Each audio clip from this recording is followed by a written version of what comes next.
if we go back around 70,000 years, then we find that our ancestors, Homo sapiens, that lived in East Africa back then, were insignificant animals.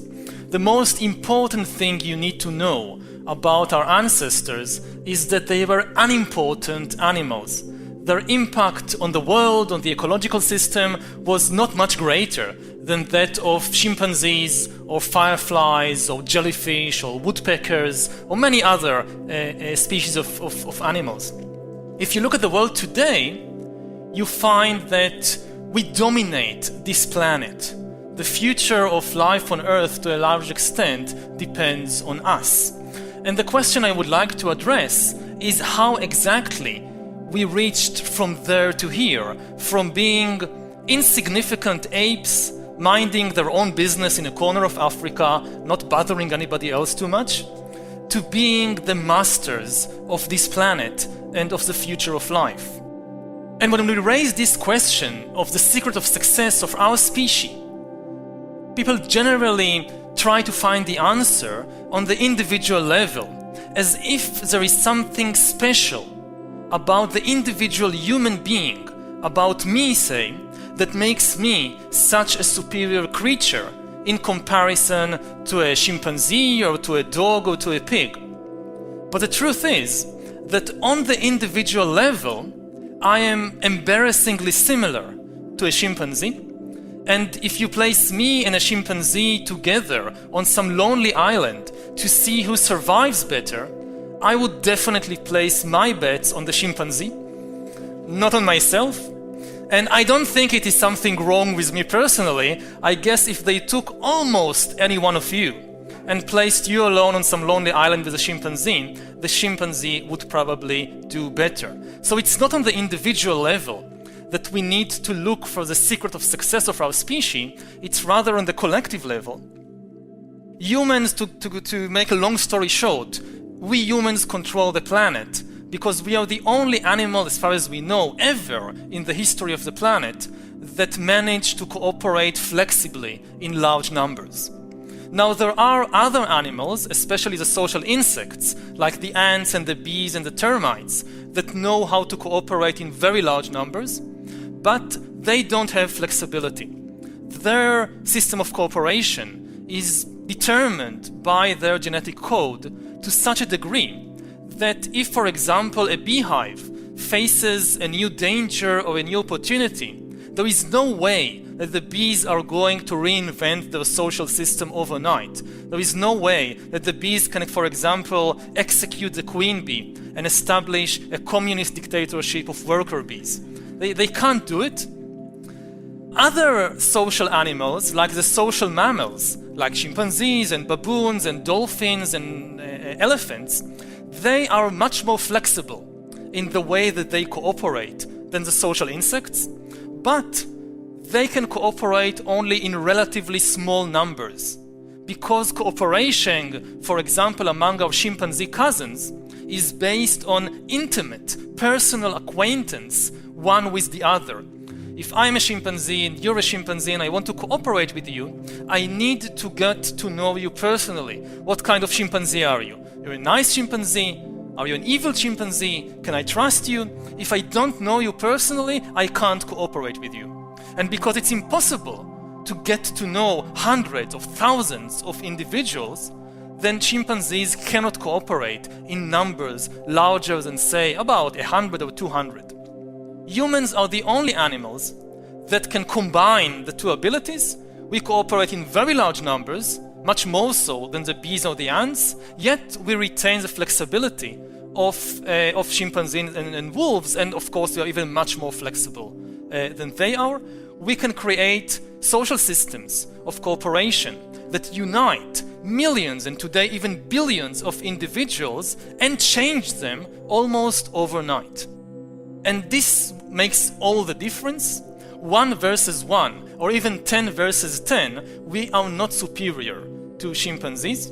But if you pit 1,000 humans against 1,000 chimpanzees, the humans will easily win, for the simple reason that 1,000 chimpanzees cannot cooperate at all. And if you now try to cram 100,000 chimpanzees into a big sports stadium, or into, let's say, Wall Street or the Vatican, you will get complete chaos.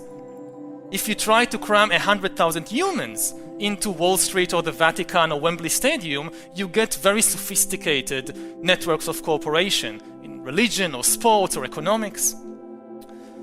Of course, cooperation is not always nice. We usually associate cooperation like with Sesame Street, where we teach children to cooperate and be nice to each other, but should be emphasized that cooperation is also responsible for all the terrible things that humans have been doing throughout history, whether it's armies or slaughterhouses or prisons or concentration camps. All of these are also examples of unique ways of mass cooperation that only humans have.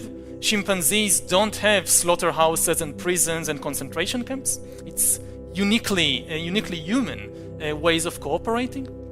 And suppose that I perhaps managed to convince you that yes, our secret of success is this ability to cooperate in large numbers, in a flexible way, that all the big achievements of humankind, whether it's building the pyramids or reaching the moon or splitting the atom, these are all the result not of individual genius, they are the result of mass cooperation.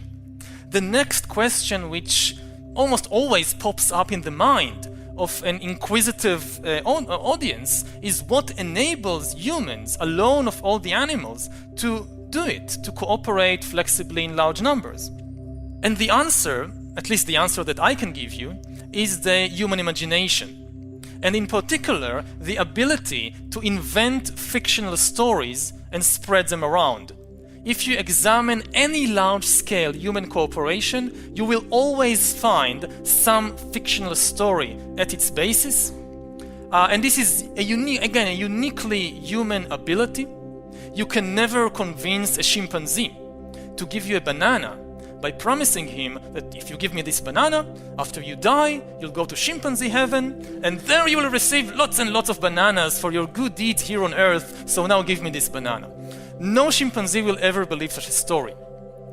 Only humans can believe such stories, which is why we control the world and not the chimpanzees. As long as millions of people all believe in the same story, they all follow the same laws, the same norms, they all believe in the same values, and this is what enables even complete strangers to cooperate effectively. Now, people usually find it perhaps easy to accept with regard to religion, especially when it's not their religion. And somebody else's religion, yes, this is based on fiction, mine not, mine is the truth. But even if we leave religion aside, what I want to emphasize is that this mechanism of using fiction as the basis for cooperation is not a unique phenomenon to the religious field. It also forms the basis for human cooperation in all other fields, in politics, in the legal sphere, in the economic sphere. For example, in the legal and political sphere, perhaps the most important idea of our time is human rights. But human rights are a fiction, just like God and heaven. They are not a biological reality. If you take a human and cut him open and look inside, you find the blood and the kidneys and hormones and neurons. You don't find any rights. And even if you look very closely inside the DNA and you read what's written in the DNA, you don't find anywhere the Declaration of Human Rights written in genetic code. The only place you find rights is in the stories that people have invented, not very back in the distant past, but over the last few centuries, and spread around. And today, billions of people believe in this story that humans have a right to life and to liberty and to freedom of expression and so forth. And this forms the basis for much of the legal and political cooperation networks in the world. Now, I don't want to imply that this is bad. Fiction isn't bad. I mean, Harry Potter isn't bad. Fiction can be very good and it's a very powerful tool, but it's not reality. It's something that we construct in our imagination. And again, as long as everybody shares the same imagination, it works. The same thing happens in the economic sphere. Perhaps the greatest story ever told is the story of money. Not everybody believes in human rights, not everybody believes in God, not everybody believes in heaven and hell, but everybody believes in money. And even more amazingly, everybody believes in the same money, like the dollar bill. Now, the dollar bill, when you look at it, like human rights, it has no it's not an objective reality. It has this piece of paper has no objective value whatsoever. You cannot eat it, you cannot drink it, you cannot wear it, you can't do anything with it. But then come along the master storytellers of our era, not the people who won Nobel Prize in literature. They are not really good storytellers. The best storytellers in the world, they should really receive the Nobel Prize for literature. They are the chairman of the Federal Reserve. They are the big bankers, the finance ministers. They tell the best stories in the world. They come to us and they say, you see this green piece of paper? We are telling you that it is worth 10 bananas. And if I believe it and you believe it and everybody believes it, it actually works. I can take this worthless green piece of paper, go to the supermarket, give it to a complete stranger whom I've never met before, and he will give me real bananas in exchange, which I can actually eat. This is something that no other animal can do. Chimpanzees, they can trade, they can barter. I'll give you a coconut and you'll give me a banana. That can work among chimpanzees. But you'll give me a piece of paper and you expect to get bananas in return.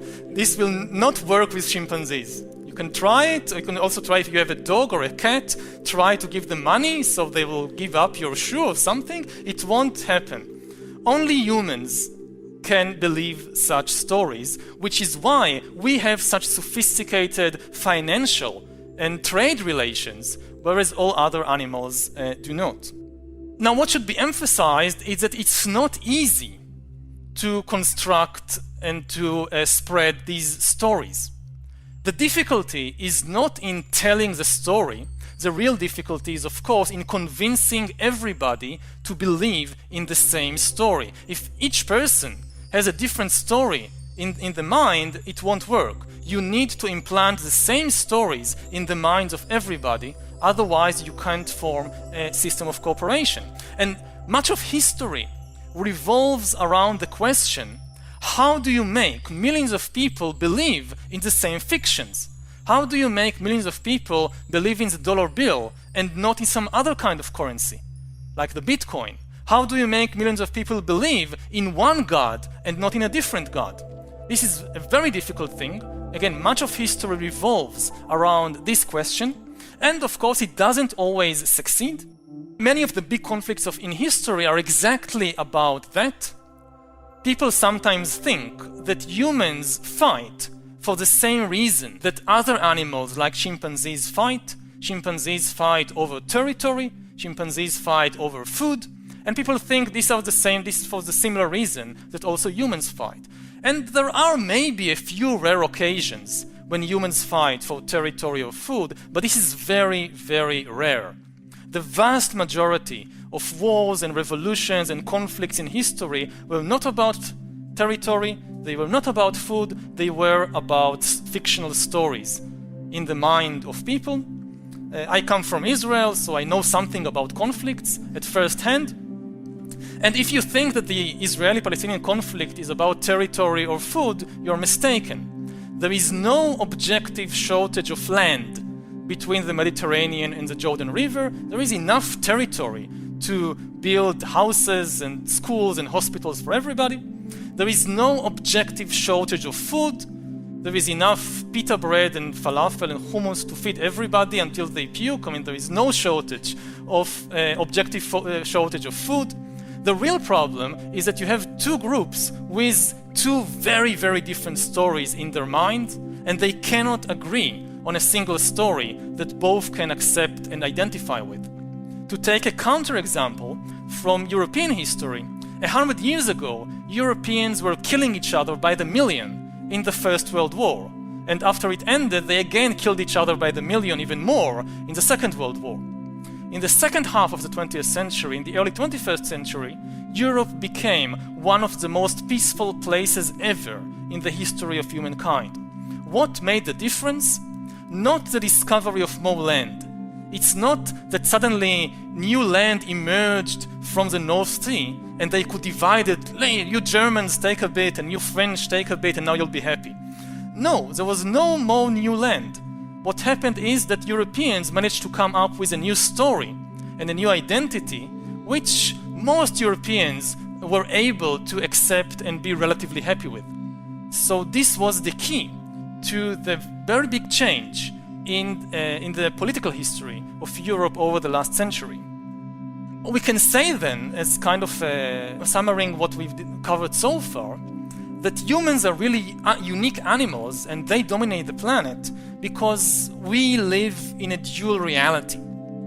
All other animals live in an objective reality. The reality of chimpanzees consists of objective entities like rivers and trees and mountains and elephants and lions. These make up the world of a chimpanzee. We humans, we also of course live in an objective reality. In our world too, there are rivers and trees and lions and elephants. But over the last tens of thousands of years, we have constructed on top of this objective reality a second layer of fictional reality, a reality consisting of fictional entities like nations, like churches, like gods, like business corporations. And over time, the amazing thing is that these fictional entities became more and more powerful, so that today they are the most powerful forces in the world. Today, the very survival of elephants and lions and chimpanzees and rivers and forests depends on the decisions and wishes of fictional entities like banks, like nations, like the European Union, like the United States. All these things exist only in our mind, in our imagination, in the stories that we tell. And nevertheless, they now determine the fate of more and more of the ecosystem. Now we see then that the human domination of the world is not really a matter of individual genius, and it's also not strictly a matter of technology. Yes, of course, humans dominate the world because they have all this amazing technology of trains and airplanes and computers and nuclear weapons and so forth. But technology by itself is never enough. You always need to combine technology with cooperation. You cannot invent and produce and use sophisticated technology unless you somehow manage to build systems of cooperation that unite thousands or millions or billions of human beings. And in order to establish such cooperation, you need a good story. You need an ideological story or a religious story that people would accept, would believe. In order to build, say, the Great Wall of China, of course, you needed some technology, maybe of metal tools and all kinds of things like that. But this by itself would never have been enough if the Chinese were not able to use fictional stories in order to unite millions of people into a single empire. Now, as we look at the development of history over the last 70,000 years, what we see is a complex relationship between technology on the one hand and religions, ideologies, and other kinds of stories on the other hand. Technology, of course, is often the basis for the new powers that humankind have acquired. But every step forward, every new technological revolution also upsets the systems, the old systems of cooperation. And unless people can find good stories to replace the obsolete old stories, the technology by itself only results in chaos, not in a real increase in the power of humankind. Because you must find a way under the new technological conditions of still making millions of people to cooperate. A good example is the Industrial Revolution of the 19th century. In the 19th century, humankind gained mastery over new technologies, new powers, like the steam engine, like electricity, like radio, like the internal combustion engine. But the immediate result of all these inventions was to create a lot of social and political chaos. The transition from traditional societies to modern industrial societies was extremely hard and difficult. New classes of people emerged, especially the urban proletariat, which people didn't know what to do with. And much of the political history of the 19th and 20th century revolved around the new problems of industrial society, which could not be solved, could not be answered using the traditional ideologies, religions, and stories of humankind. Of course, one of the first reactions, always, to such technological upheaval and such social upheaval is to try to go back to the old stories and to find some security. When there is change, most people, especially beyond a certain age, they don't like change. They're used to the world as it is, they don't like change. When there is a big change which destroys old institutions, old ways of life, and creates completely new religions, people first of all try to hold on to something stable, to find security. And therefore you often find that such revolutions are accompanied by a wave of fundamentalism. Fundamentalism means looking for a fundament, looking for a basis, and trying to go back to something that seems eternal, secure, that can protect us against all these changes. This happened in the 19th century during the Industrial Revolution. One of the first reactions to the Industrial Revolution was a wave of religious fundamentalism all over the world. I'll give just a few examples, there are many more. In Europe, for example, you had a wave of Catholic fundamentalism in the middle of the 19th century. The Pope, Pius IX, declared a new dogma of the Catholic Church, which said that not only all the answers to all the problems of humanity, including the new problems of industrial society, all the answers are of course in the Bible, but in addition to that, the Pope came up with a new dogma of papal infallibility. That the Pope is never wrong. Ask anything you want and you'll get the answer from the Pope. This is not a medieval dogma. Many people think that this dogma goes back to the Middle Ages or even to classical times. No, it's a 19th century dogma. Similarly, in the Middle East, you also have a wave of Muslim fundamentalism. For example, in Sudan, you have the movement of the Mahdi, a person who declares himself to be the Mahdi, the Messiah. Millions of people follow him. They defeat the Egyptian and English armies that are sent to try and suppress this rebellion. They behead the commander of the army, General Charles Gordon, in a gesture that shocks Victorian Britain in much the same way that the beheading now in the Middle East shock European audiences today. They establish a Muslim theocracy in the Sudan governed by Sharia law. And they say, yes, all the problem of modern society, of industrialism, of European imperialism, all the answers will come from the Quran and from the Sharia law. Similarly, in India, we have a Hindu revival movement which says that all the answers are in the Vedas, in the Hindu scriptures. In China, the biggest war of the 19th century, many people think that the biggest war of the 19th century was the Napoleonic War or perhaps the American Civil War, but actually the biggest war of the 19th century, and by a very wide margin, is the Taiping Rebellion in China, when Hong Xiuquan, failed local scholar who couldn't even pass the examinations of the Chinese bureaucracy. After he fails the exams, he has a religious vision. God reveals himself to Hong and tells Hong that you, Hong, you are the younger brother of Jesus Christ, sent to earth by me, God, in order to establish the kingdom of heavenly peace. And Hong goes to the Chinese population in southern China with this message, and millions of people, which are extremely concerned and anxious because of the destabilizing of the Chinese economy and society with the coming of European imperialism and with the coming of industrialization, they follow Hong because they hope that he has the answers. He doesn't establish a kingdom of heavenly peace.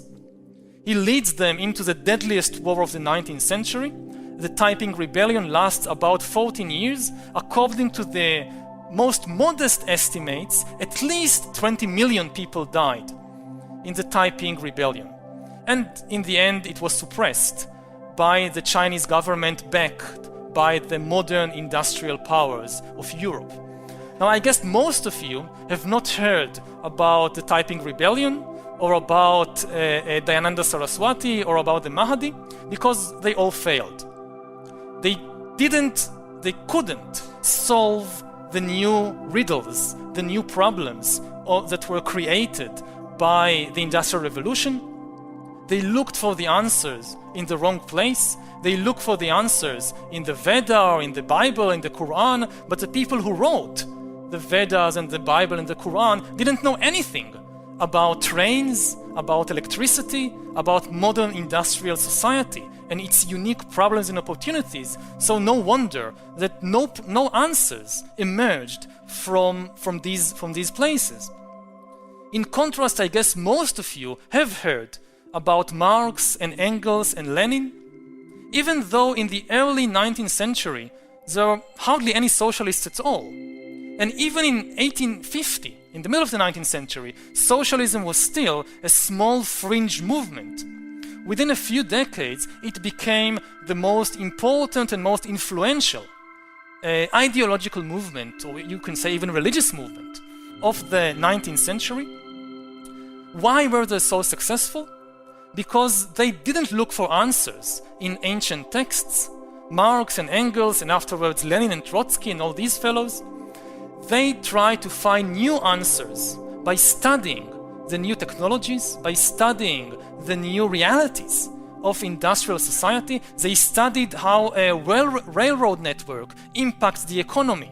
What are the conditions in modern factories? And based on that, they created new ideologies, new stories. Lenin was once asked, they asked him, please explain to us, Vladimir, what is communism? In one sentence. We don't want to read the Capital, it's too long, too complicated. In one sentence, what is communism? And Lenin answers, communism is power to workers' councils plus electrification of the whole country. There is no communism without electricity, without railroads, without radio. You could not establish a communist regime in 16th century Russia. You need modern industrial technology to have a communist regime. And communism, in a way, was the first techno-religion. A techno-religion is a story that promises people all the traditional prizes that also Judaism and Christianity and Hinduism promise. It promises peace and prosperity and paradise, but here on earth, with the help of technology, not after you die in some heavenly paradise with the help of supernatural being. Communism was the first techno-religion, again making the old religious promises, but on the basis of modern technology. And even the people who did not follow Marx, it changed the way that they view the world. It changed the basic discourse until today of how we debate and how even we fight in the world. Until Marx and the Industrial Revolution, the big ideological conflicts in human history were often about metaphysical questions concerning the soul and God and the afterlife. Christians and Muslims, or Protestants and Catholics, they were arguing what will happen to the soul after we die. How do you reach heaven? How do you prevent yourself from ending in hell? These were the big divides between, say, the Catholics and the Protestants. Ever since Marx and the communists and the Marxists, the big divides, the big ideological divides of humankind are no longer about the soul, or about the afterlife, or about God. They are about technology, about the economy, about production methods. In the 1960s and 1970s, say during the Cuban Missile Crisis, humankind almost destroyed itself and much of the ecological system in an argument about production methods, not in an argument about the soul and God and the afterlife. Now, all this is very relevant to what's happening today in the world, because we are on the verge, or in the beginning, of a new industrial revolution. If in the 19th century, humankind gained mastery over the power of steam and oil and electricity, then in the 21st century, we are gaining mastery over the new powers released by biotechnology and computer science. And this revolution will probably be far more influential, far more radical than anything that we saw in the 19th and 20th century. Back then, in the Industrial Revolution of the 19th century, the new powers of steam and electricity and so forth, we humans used them in order to produce food and textiles and vehicles and weapons. Now in the 21st century, the main products of the new revolution will not be textiles and vehicles and food. They will be bodies and brains and minds. These are the main products of the 21st century human economy. We are learning how to manufacture, how to design and to produce bodies and brains and minds of ourselves and of other organisms and even of non-organic entities. After 4 billion years, during which life was confined to the relatively small realm of organic compounds, now life is about to break out into the vastly larger empire of inorganic stuff. And after 4 billion years in which all creatures, whether dinosaurs or amoebas, were made solely of organic compounds, in the next few decades we are likely to see the emergence of non-organic life. And the greatest revolution not only in history but also in biology. And all of this will of course create huge disturbances in human social systems, in human political systems, in the story that we tell ourselves in order to manage billions of people on a single planet.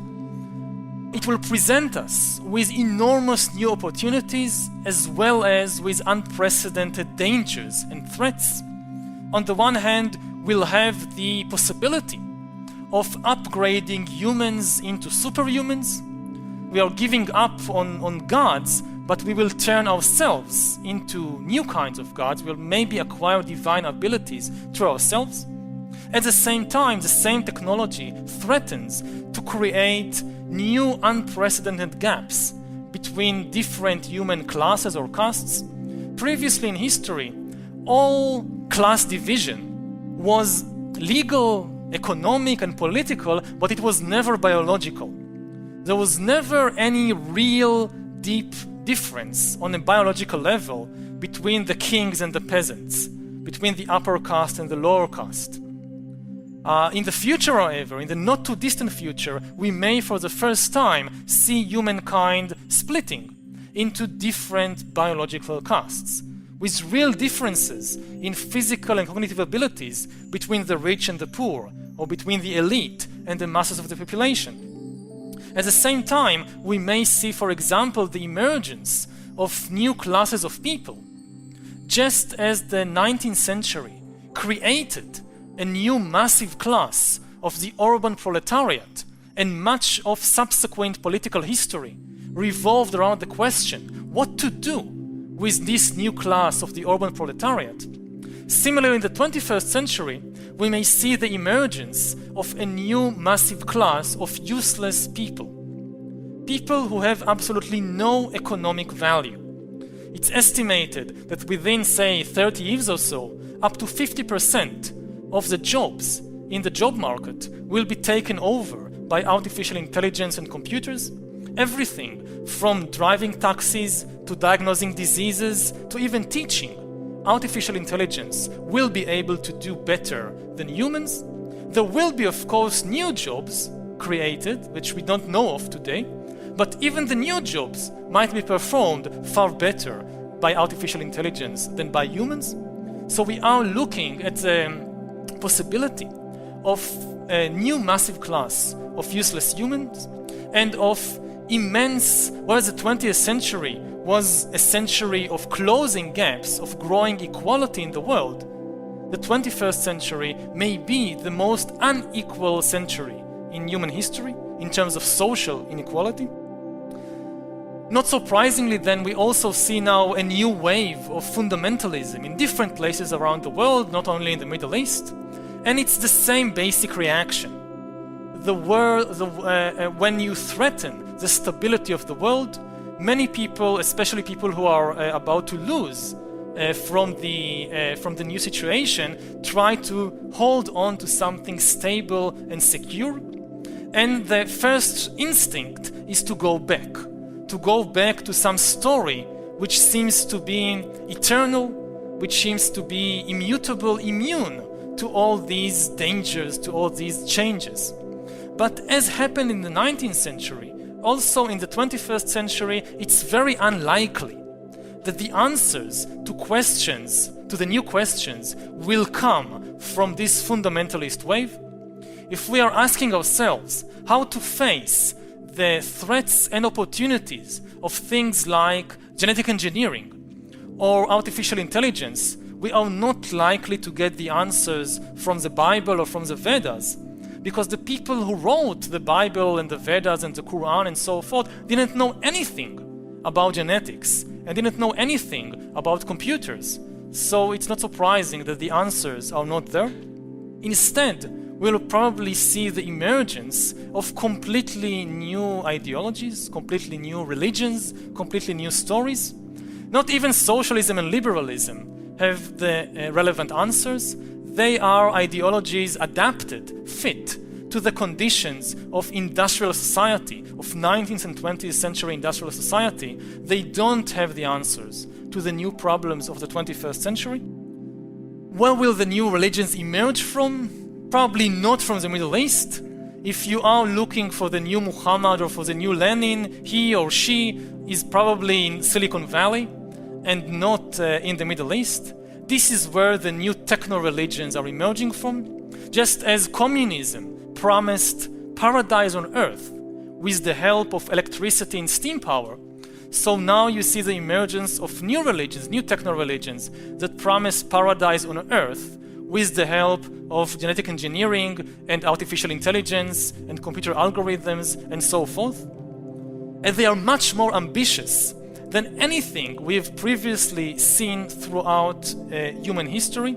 To give just one example, even Lenin and Marx, with all their ambitions, never went as far as promising people immortality.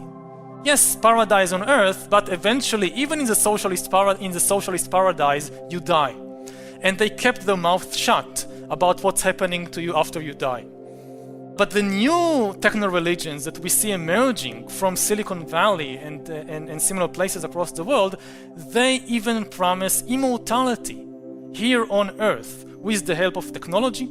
For example, Google has established a sub-company called Calico, whose stated mission is to solve the problem of death. Just as we solved all these other technical problems, we are going also to solve this nasty problem of death. Throughout history, people assumed that death was some kind of metaphysical phenomenon, that we die because the gods or the single great creator God decreed that we must die, and there is nothing we can do to change that. Maybe when Jesus comes back to earth, or when the Messiah comes, then we can overcome death, but not before then. Now, more and more scientists are having second thoughts about this defeatist approach. They say we don't need to wait for Jesus Christ to come back to earth in order to overcome death. A couple of geeks in a laboratory can do it. If you just give them enough money and enough time, they can do it. Death is not a metaphysical phenomenon. Death is simply a technical problem. Why do people die? They don't die because the angel of death suddenly appears and taps them on the shoulder and tells them, "Come with me," like in an Ingmar Bergman movie. No, people always die because of some technical problem, like the heart stops pumping blood, or cancer is spreading in your liver, or something like that. And science says that every technical problem has a technical solution. Maybe we don't know the solution yet, but given enough time and money and energy, we can find this solution. True or false, I won't go into this here, but certainly the new stories, that the most amazing and fascinating stories which might serve as the basis for a new systems of cooperation in the 21st century world, we are beginning to see them emerging from places like Silicon Valley. I would end then on this tension, on the note of this tension between technology and storytelling, and emphasizing that good technology is never enough. Humans don't dominate the planet because they know how to produce very sophisticated technology. If they don't match this technology with good stories, the result is chaos. The result can be a complete destruction. Technology changes the world, but whether it changes it for good or evil really depends on the stories that people believe and the stories that people use in order to organize themselves. I think we can say without any doubt that in the 21st century we will see amazing new technology, better than anything, much more powerful than anything we've seen previously in history. The really big and interesting question is whether we'll be able to produce good stories to match this wonderful technology. If not, it's going to be very bad news, not only to human beings, but probably to almost all other organisms on the planet.